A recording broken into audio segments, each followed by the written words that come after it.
Les gars, on est de retour et comme vous avez pu le voir sur la miniature, aujourd'hui on va parler du nouveau deck Temps Futur. Comme d'habitude, je vous propose une decklist, on l'analyse, on la décortique.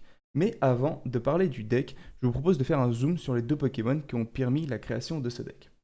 Et les deux Pokémon sont les suivants. Ils sont amenés par Temporal Force, la nouvelle extension qui arrive très bientôt. Et on a ce Miraidon, qui pour une énergie incolore va taper à 40, mais qui va surtout attacher deux énergies du deck sur tes Pokémon futurs. Sa deuxième attaque tape à 160 pour 3 énergies, donc c'est plutôt pas mal, mais on ne pourra pas l'utiliser vu qu'on n'a pas d'énergie psy dans le deck.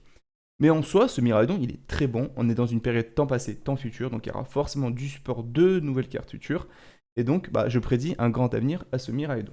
Je le trouve très fort. De l'autre côté, on a ce Pokémon qu'on va appeler Psy-de-Fer, ce sera plus simple pour moi, qui va augmenter de 20 les dégâts des Pokémon futurs. Et c'est cumulable, donc si tu en as 3, c'est du plus 60.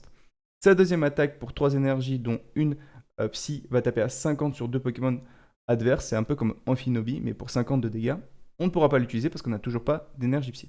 Mais ces deux Pokémon vont nous permettre d'abuser d'un Pokémon que vous connaissez tous, un Pokémon qui est très fort, qui est Pomme de Fer. D'un côté, Miraidon qui va nous aider à le charger en énergie très rapidement, et de l'autre, Psy de Fer qui va booster sa puissance de frappe. Maintenant qu'on a fait les présentations, je vous propose de passer au deck. Donc c'est un deck qui est go second, et on va commencer par les Pokémon.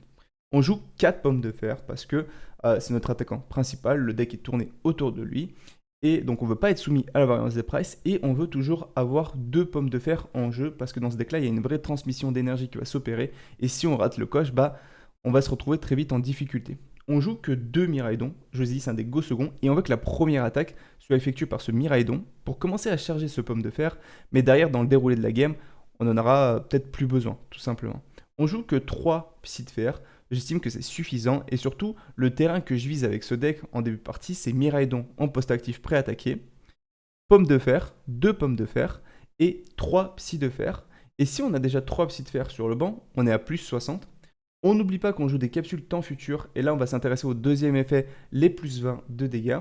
Donc on est à plus 80 de dégâts, c'est-à-dire que ton pomme de fer, sa première attaque, elle va taper à 240. Et 240, c'est intéressant, tu vas chercher les Pokémon V et tu vas chercher les Pokémon X de base, que tu ne faisais pas avant.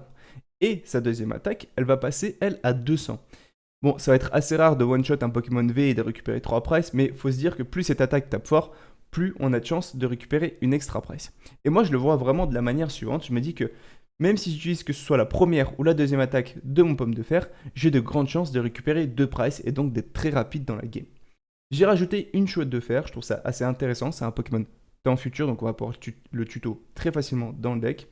Et ça va obliger l'adversaire à mettre un Pokémon qu'il ne voulait pas forcément mettre.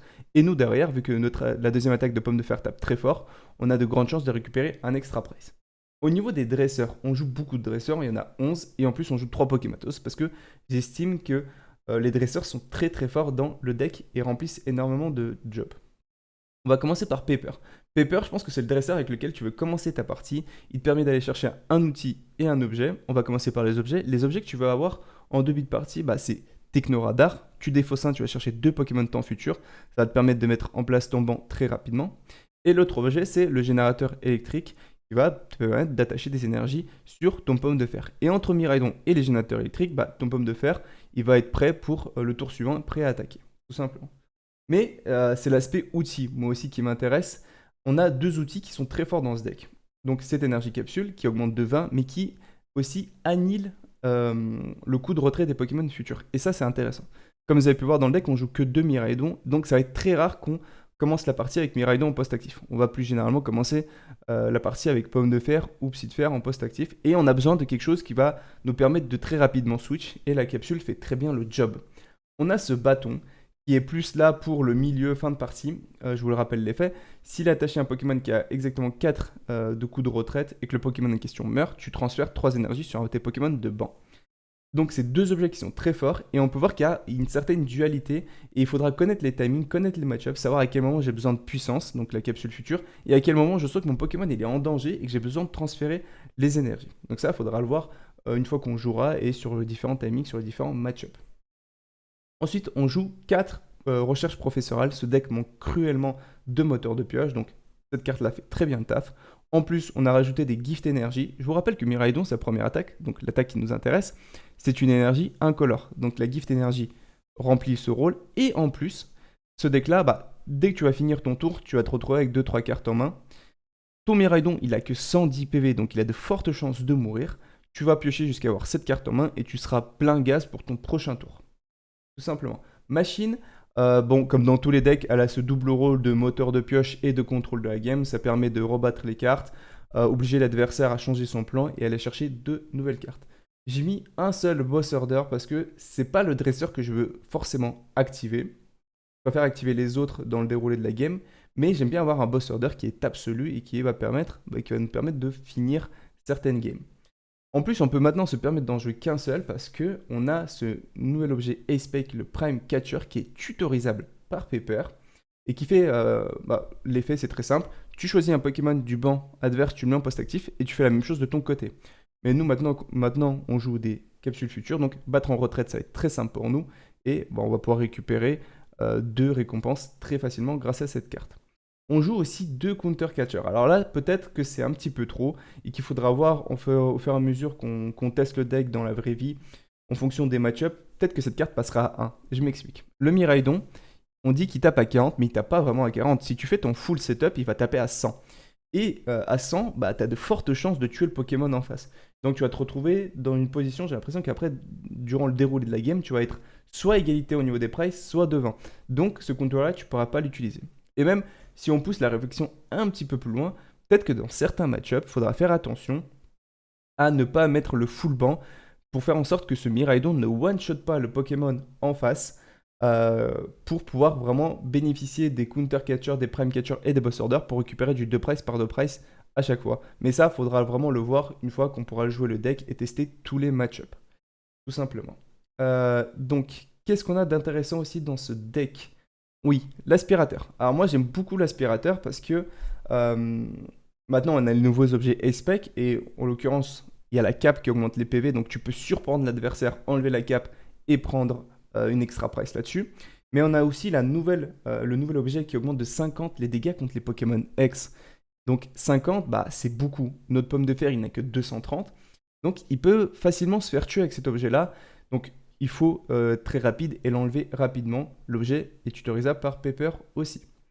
Et le deuxième aspect de cet aspirateur, c'est ce que je vous disais par rapport à la dualité des objets. Ça va nous permettre de nous adapter très rapidement à la situation. Si je me rends compte que j'ai plus besoin de puissance et que je sens que mon Pokémon est en danger, je peux mettre bâton. Et si je me rends compte qu'en fait j'ai pas du tout besoin de bâton et que j'ai besoin de puissance, je pourrais alterner entre les deux. C'est pour ça que j'aime beaucoup cet objet. Donc je pense que c'est cette version-là que j'essaierai au début quand le deck sortira, quand la nouvelle extension sera autorisée. J'ai pensé à une petite amélioration, mais ça faudra vraiment tester, mais je vais quand même vous la présenter. C'est ce Miraidon X qui a 220 de PV, qui tape pour 2 énergies à 60, et si le Pokémon en face est endommagé, plus 100. En soi, on peut le booster à 240, mais c'est pas ça qui m'intéresse. C'est plus sa deuxième attaque qui est pour 3 énergies. Elle va taper à 220. Et avec les boosts, on passe à 280, 300. Et je pense que ce Pokémon va nous aider dans différents match-ups contre les match-ups Arceus, où tu as pas mal de Pokémon V-Star. On ne peut pas aller one-shot directement.